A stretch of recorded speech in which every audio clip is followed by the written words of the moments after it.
రావాల్సి ఉండింది. కానీ ఆయన మనకి సీఎం గారు రివ్యూ మీటింగ్లో వల్ల రాలేకపోయారు. వారికి కూడా నా ప్రత్యేక కృతజ్ఞతలు. అలాగే నేను పాలిటిక్స్కి వచ్చాక సినిమాలోకి వచ్చి మీ అభిమానాన్ని ఎలా సంపాదించుకున్నాను, పాలిటిక్స్లోకి వచ్చాక నేను స్నేహంతో పాటు ఒక మంచి స్నేహితుణ్ణి, అలాగే ఒక మంచి ఒక మిత్రుణ్ణి సంపాదించుకున్నాను. అది శ్రీ ఈశ్వర్ ఖండ్రే గారు. And I found a great friend and a great brother in him. I am truly grateful to you, sir, from coming all the way from Karnataka, for making your time in your busy schedule, and I am eternally grateful to you for making your presence felt here. Your blessings and your kind words and your good words are truly inspiring, and we will truly cherish this moment with you, sir. We are grateful to you.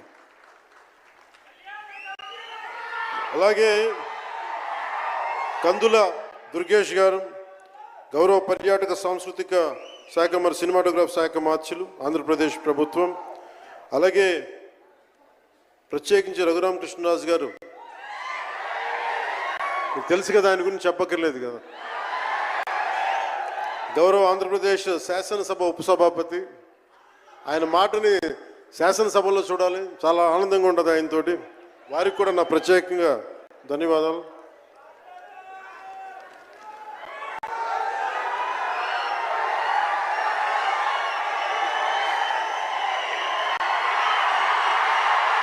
సరిగ్గా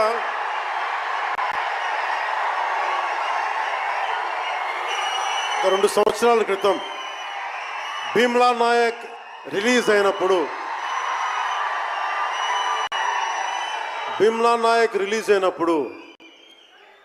అందరి సినిమాలు 100లో ఉంటే పవన్ కళ్యాణ్ సినిమాలు 10 రూపాయలు 15 రూపాయలతో చేశారు.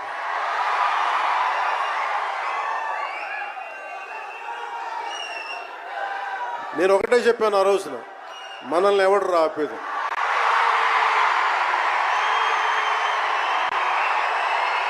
This is not about money.